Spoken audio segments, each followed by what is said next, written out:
Mga kababayan, mga katambay, si Kamanong po, nagbabalik naman po muli para po magkomento po sa inyo dito po sa Tambayan Makabayan. Samahan niyo po inyong lingkod, magkomentuhan po tayo. Magandang umaga po muna sa inyo, tanghali, hapon, gabi at madaling araw po sa atin lahat.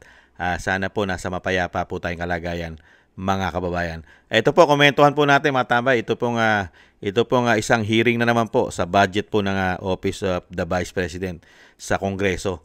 Dahil hindi po umatin dito ang Vice President, ay nanggagalaitin po sila. Lalo-lalo po, ito pong party list na ito po ay nagtataka po tayo. Bakit po ito nanalo? Mga tambay, may issue po ito ng pulburon at may issue po ito ng saging na saba, mga kababayan.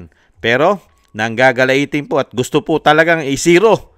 Gustong isiro dahil alam naman po natin na pinaspasado na po sa Senado ang budget ng Office of the Vice President. Pero pagdating po rito sa Kongreso, lalo-lalo po kay De Lima at sa grupo ng Makabayan Bloc, ay gusto po nilang bawasan at isiro pa ang budget ng Office of the Vice President. Pero binanata naman po sila rito ni Congressman Ungab, mga kababayan. Komentahon po natin, pakinggan po muna natin ito, mga kababayan.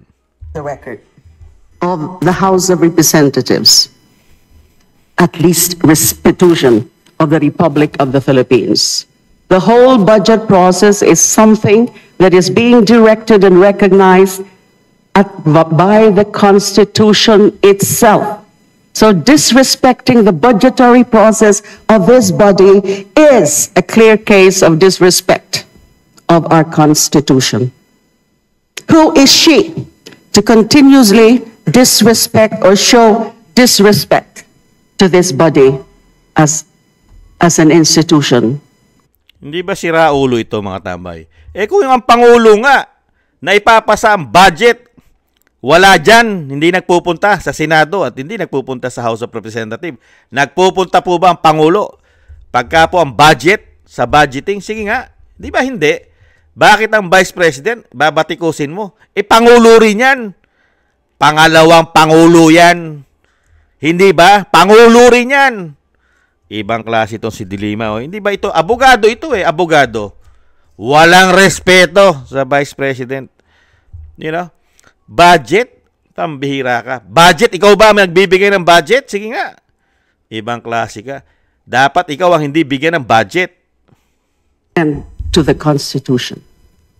If she can afford to be showing herself up to the Senate, including being there and applauding the former Senate President in his privileged speech, which is definitely not part of her mandate as the Vice President, why can't she not spare a few moments of her time attending to her official function as Vice President? Kaya hindi siya pupunta dyan, De Lima, kasi maraming magnanakaw dyan. Hindi po ba? Isang damukal po kasi ang mga buhaya dyan, umano, at magnanakaw, umano. Majority po kasi ng mga tao dyan sa House of Representatives mga demonyong magnanakaw, umano. Hindi po ba? Dahil dyan nagmumula ang isang damukal na korupsyon. Napakarami pong demonyo dyan, umano, na mga politiko sa ating bayan. Bakit pupuntahan ng Vice President? Nagkalat ang mga demonyo dyan, politiko, umano. Mabibilang na lang po dyan ang hindi po demonyo. Baka isa po dyan si Congressman Ungab. Hindi po ba? Ibang klase po dyan. Ako man, hindi ako pupunta dyan. Dahil napakarami pong masasamang politiko dyan, umano. Mga sinungaling, mga magnanakaw ng pera ng bayan, umano. Hindi po ba? Pakinggan pa po natin. At galit na galit dahil no show ang Vice President. At talagang ibang klase. Sino ka?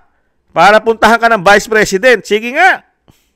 President to defend the budget of her office. Enough is enough. Enough of her brattiness. So, I rise today to manifest my extreme displeasure about the behavior of our Vice President. And in due time, I will move for the decrease in the budget of the Office of the Vice President. I actually intended initially to move for zero budget for the office of the president, or for the disapproval of the budget for the office of the president, the office of the vice president, in light of those very questionable. Ang bihira. Baka batuhin ka ng mga kababayan natin sa Cebu.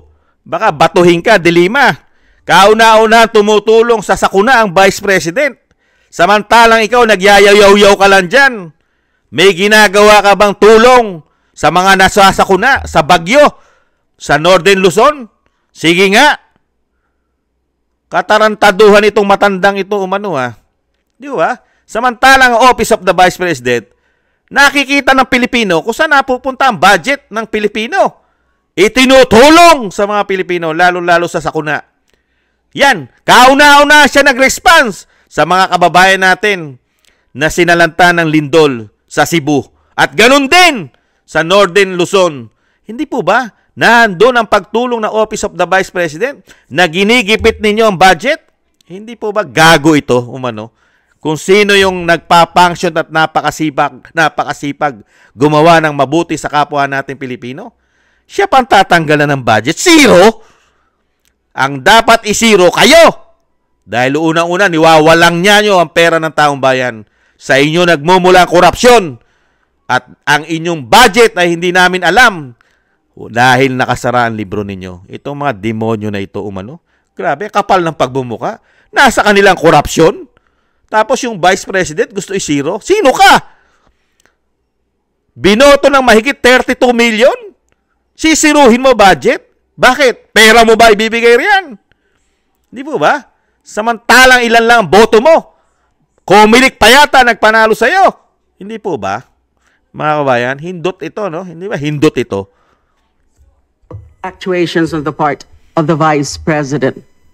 But after some mulling, after some reflections, and out of courtesy also and consideration to the personnel and staff of the office of the vice president, I'm just now thinking of moving for the decrease, let's say, for the retention of the MOOE and personal services budget, and get rid of the operational budget for the office of the vice president. Again, I will move at the proper time during the period of amendment for that. And I hope that my colleagues will join me in that motion or in that amendment. Thank you. Where can we get respect from that? Appropriations, may ongoing releases pa. Alam niyo kung anong worry ko? For us, legislators, even the executive, must consider that the number one priority of the Constitution says that education will be given the priority and the highest budget year per year.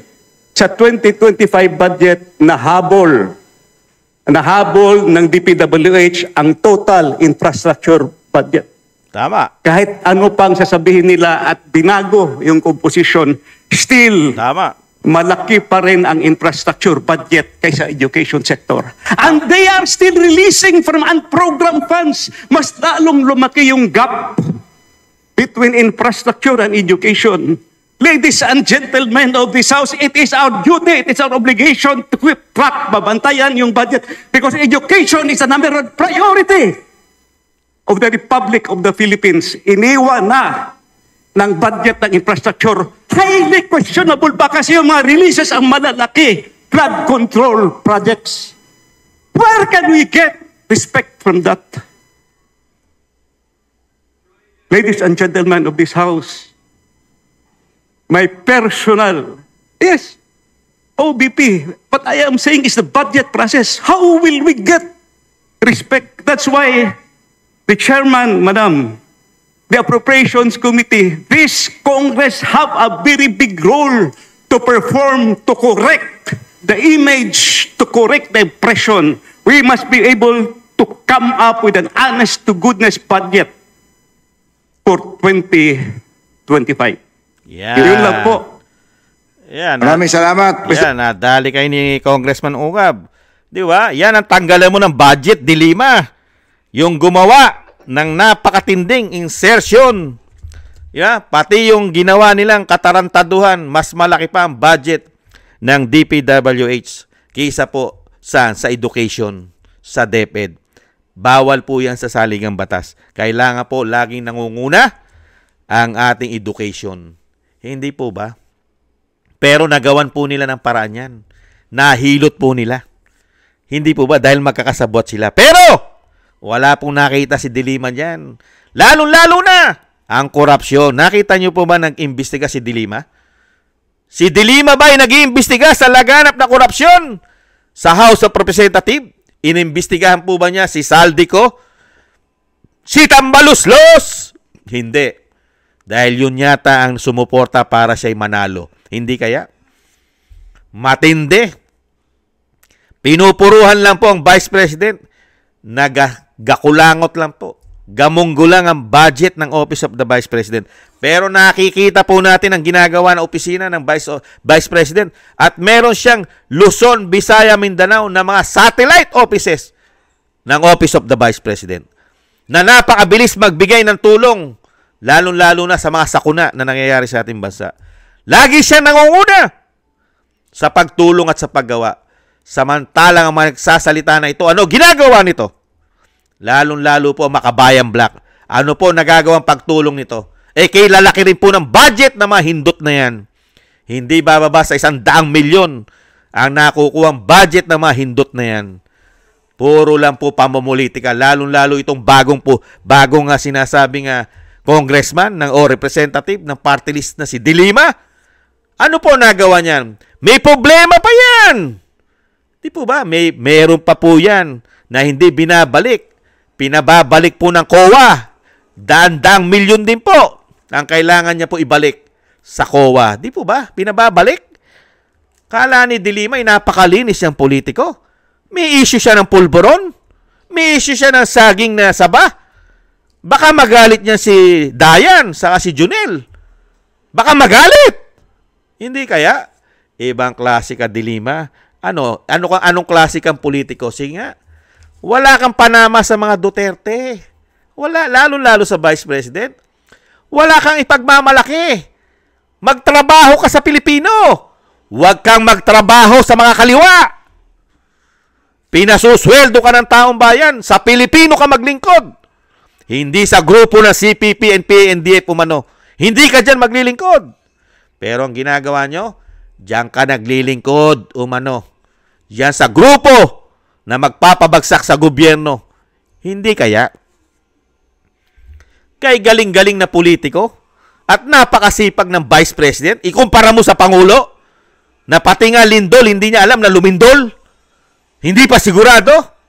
Ibang klase ka. Wala ka malang investigations sa budget ng Pangulo.